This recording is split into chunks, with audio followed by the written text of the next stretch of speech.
আমি ছোলার ডালটা ভিজিয়ে রেখেছি। এখানে শুধু আদা আর আলু পেস্ট করে নিয়েছি। তা ছোলার ডালটাকে ভিজিয়ে 3 ঘন্টা মতো ভিজিয়ে এখন পেস্ট করে রাখলাম মিক্সিতে। এটা তো নোড়াতে বাটা যাবে না, নোড়াতে এত মিহি করে বাটা যায়, তার জন্য মিক্সি দেখতেই পাচ্ছ। এটা দেখানো তো কিছু নেই, ছোলার ডাল মিক্সির মধ্যে বসিয়েছি।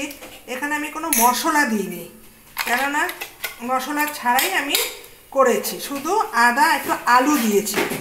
আর এর মধ্যে তোমরা তো জানো ধোকাটা কেউ তেলের মধ্যে দিয়ে একটু ওপর দিয়ে একটু কষার মতন করে নেয়, কিংবা আমার ধোকাটা দেখো একদম পুরো ভিন্ন স্বাদে করছি। এর মধ্যে আমি একটা ডিম দিচ্ছি। কোনদিন দেখেছো ছোলার ধোকার মধ্যে ডিম দেওয়া? কিন্তু আমারটা ডিম থাকছে দেখো। এর মধ্যে আমি একটা একটা করে মশলা দেব। দেখে এভাবে আমি মশলা দিয়ে দিয়েছি। এর মধ্যে ভালো করে বা কি কি মিশাচ্ছি দেখো। এর মধ্যে আমি তো হলুদটা আগে দিইনি, এবার একটা একটা করে সব ভেতরে মশলা দিচ্ছি। হলুদ দিয়েছি, একটু ভাজা জিরে গুঁড়ো, এই দেখো ওপর দিয়ে একটু জিরে গুঁড়ো মিশিয়ে দিচ্ছি। জিরে গুঁড়ো না, 5 মিশালি গুঁড়ো আছে। এখানে গরম মশলাটা তোমরা দিতেও পারো, নাও দিতে পারো, সেটা পরে দিলে হবে।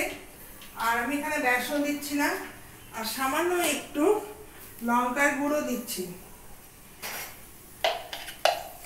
এই যে সামান্য একটু লঙ্কার গুঁড়ো দিচ্ছি, কেননা এর ভিতরে একটু মশলা না ঢুকে ধোকা তো।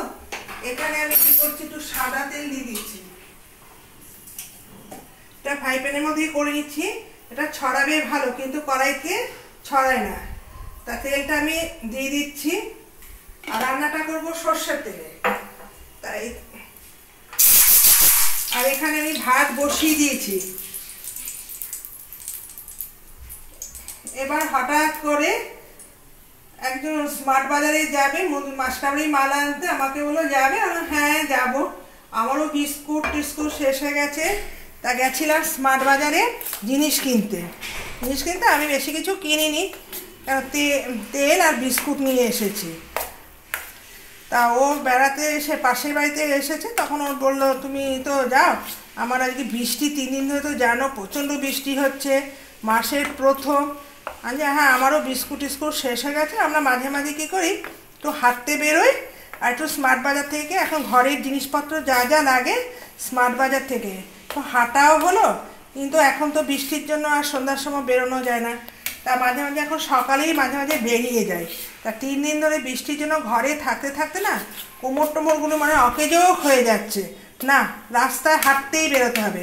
তা ওয়েদারটা এত সুন্দর, সকাল অবধি বৃষ্টি হয়েছে, ঠান্ডা ঠান্ডা, আর রাত্রিবেলা তো বেরোনোই যায় না। রাস্তায় এখন বুঝতেই পারছো কুকুরের জ্বালা, এটা পাগল হয়ে গেছে। মানুষও প্রেমে পাগল হয়ে যাচ্ছে, কুকুরও পাগল হয়ে যাচ্ছে। কি বলবো, ওদের পাগলামির জন্য আমরা বেরোতে পারি না, মানে গায়ের উপর উঠে যাচ্ছে। এবার আমি কি করছি, ফ্রাই প্যানের মধ্যে এটাকে একদম মেলে দিচ্ছি।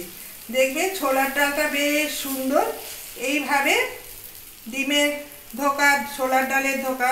তা আমি ভাবলাম আজকে এইভাবে করি। এইভাবে থাকলো, পরেরগুলো দেখো ফ্রাই প্যানের মধ্যে আমি একটু ভালো করে নিয়ে নিচ্ছি। তারপরে এগুলো কি হবে, উল্টাটা একটু মুশকিল হয়ে যাবে, একটু টানো। দেখো ধোকাটা প্রায় টেনেই এসেছে। এইবার আমি কি করছি, কড়াইয়ের মধ্যে এইভাবে আমি কেটে কেটে দিয়েছি একবারে, যাতে আমার উল্টাতে খুব সুবিধা হয়। উল্টানো যায় থালার মতন, কিন্তু আমি কড়াইয়ের মধ্যেই সব করে নিয়েছি। এইবার কি করছি, একটা একটা করে আমি এইভাবে তুলে নিচ্ছি। দেখো এবার আমার লাগবে থালা। তারপরে দেখেছো কি সুন্দর হয়েছে। এবার আমি আরেক পিঠেও বসাবো একদম ধোকার মতো। এবার আমি আরেকটু তেল দিই, এবার একটু সর্ষের তেলই দিয়ে নিচ্ছি, যেহেতু ছোলার ডালের ধোকা। এইবার আমি কি করছি, এর মধ্যে একটু অয়েল দিয়ে দিচ্ছি। আর এইগুলো আমার সব এই দেখো এইভাবে আমি কেটে নিচ্ছি। দেখো, তা এটা আমি কি করছি, আবার রুটির চাটুর মধ্যে এইভাবে দিয়ে দিচ্ছি। ধোকাটা আমি একটু বড় বড় পিস করেছি, ওই ছোট ছোট ধোকা আমার বেশি ভালো লাগে না। দেখো এক পিঠ কাঁচা দেখতেই পাচ্ছ, এই দেখো এই পিঠটা কাঁচা, এটা তো হবে না। এই ধোকাটা যদি তোমরা ছোলার ডালের ধোকা করতে পারো খুব কম তেলে এবং খুব সুন্দর হয়, আর সঙ্গে একটা ডিমও দিলে আরও টেস্টি টেস্টি হয়। ছোলার ডালে আমার ধোকা এ তো খাইনি, দেখো খাইনি বললে হবে না, খেলে টেস্টটা বুঝবে।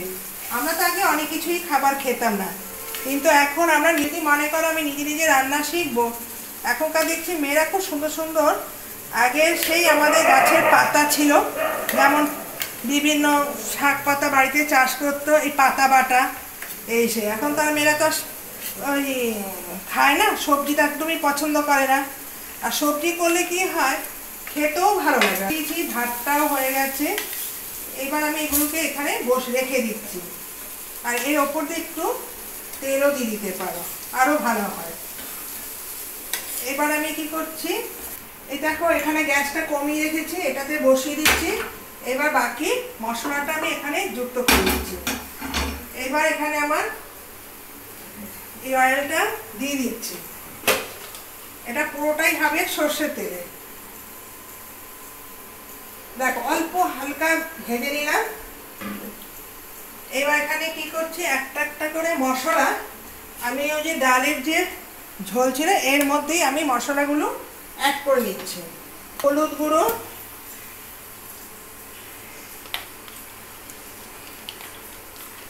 এই যে হলুদ গুঁড়োটাই মশলার মধ্যে দিয়ে দিচ্ছি। তেলটা ফুটে আসার জন্য আমাকে অপেক্ষা করতে হবে, তেলটা এখনো গরম হয়নি। আর দিচ্ছি জিরে, একটু ভাজা জিরেটা দেখো একটু পরিমাণ বেশি দিচ্ছি, যেহেতু এটা নিরামিষ। হ্যাঁ, আর দেবো লবণ। তেলটা দেখো কি গরম হয়ে আসুক, লবণটা যেহেতু ওখানে দেওয়া আছে আমি অল্প করেই দিচ্ছি। আর এইভাবে যদি দিয়ে একটু জল দিয়ে মধ্যে গুলে নেওয়া যায় জিনিসটা আরও ভালো হয়। আর সঙ্গে দিচ্ছি 1 চামচ চিনি আর একটু সস, তো সসটা দিয়ে আরও জিরে ফোড়ন দিয়ে দিচ্ছি। এখানে জিরে আর দিচ্ছি এলাচ, গরম মশলা, দারচিনি, এলাচ, লবঙ্গ। আর এখানে কোনো আমি তেজপাতা ফোড়ন দিইনি। আর সসটাও এর মধ্যে আমি যুক্ত করে দিলাম, এই দেখো সসটাও দিয়ে দিচ্ছি। এবার আমি কি করছি, সব কয়টাই আমি খুন্তির সাহায্যে এগুলোকে মিক্সড করে নিলাম। এইভাবে দেখবে মিক্সড করে নেবে। আর তেলটা যখন দেবে গ্যাসটা একদম কমিয়ে নেবে, কেননা মশলা পুড়ে যেতে পারে। দেখেছো কি সুন্দর মশলার কাইটা তৈরি হয়ে গেল। যেহেতু সবই আমি ঘরেই তৈরি করি, বাইরে আমি খাওয়াটা বেশি পছন্দ করি না, তোমাদের আগেও বলেছিলাম। এই দেখো এইবার আমার তেলটা গরম হওয়ার জন্য অপেক্ষা করছি, তেলটা আরেকটু গরম হলেই দিয়ে দিচ্ছি। গ্যাসটাও কমানো আছে।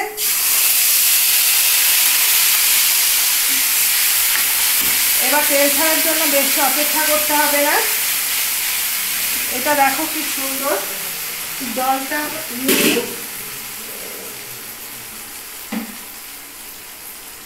মশলাটাকে ভালো করে কষিয়ে নিতে হবে। এর মধ্যে আমি দুটো ধোকার মধ্যে দিয়ে দিচ্ছি কাইটা হওয়ার জন্য, তাহলে কি হবে গ্রেভিটা সুন্দর হবে। কেউ 4 মগজ বেটে টেটে দেয়, কিন্তু আমি কিছু দেব না। দেখো গ্রেভি করার জন্য দুটো ধোকা আমি হালকা ভেজে রেখে দিয়েছি। এটা বেশ মাখো মাখো হবে, তো ধোকার মধ্যে একটু গ্রেভি ভাব না থাকে না, টেস্ট লাগে না। আর এখানে আমার যেহেতু আগে আদা বাটাটা দেওয়া আছে, আমি আদা বাটাটা দিলাম না। দেখো মশলাটা কি সুন্দর কষে এসেছে, দেখেছো? এবার জলটা দিয়ে আমি ধোকাগুলো ফুটে আসলেই দিয়ে দেবো। গ্রেভির মধ্যে যদি একটু মাখো মাখো গ্রেভি দেওয়া যায় দারুণ লাগে। ব্যাস, এবার বাকি জলটা দিয়ে আসলাম। এবার ফোটার অপেক্ষা, ফুটে আসলেই আমি এই ধোকাগুলো একটা একটা করে দিয়ে দেবো। দিয়ে ওপর দিয়ে একটু গরম মশলা দিয়ে দেবো, আর একটু ঘি দিয়ে দেবে, দেখবে দারুণ স্বাদ লাগবে। তাই এটা আমাকে একটু ঢাকা দিয়ে 5 মিনিট অপেক্ষা করছি। তারপর আমি একটু গরম মশলা গুঁড়ো আর ঘি দিয়ে দেব। 5 মিনিট হয়ে গেছে। এবার আমি দিচ্ছি 1 চিমটি ঘি। এই দেখো 1 চিমটি ঘি দিয়ে দিলাম। আর দেব একটু গোলমরিচের গুঁড়ো। আমার ঘরেও এই যে ওপর দিয়ে একটু গোলমরিচ ছড়িয়ে দিলাম। আর এর ওপর দিয়ে তোমরা কসুরি মেথি দিলে আরও টেস্ট হবে। আর কিছু মশলা দিলাম না, তোমরা সঙ্গে থেকো।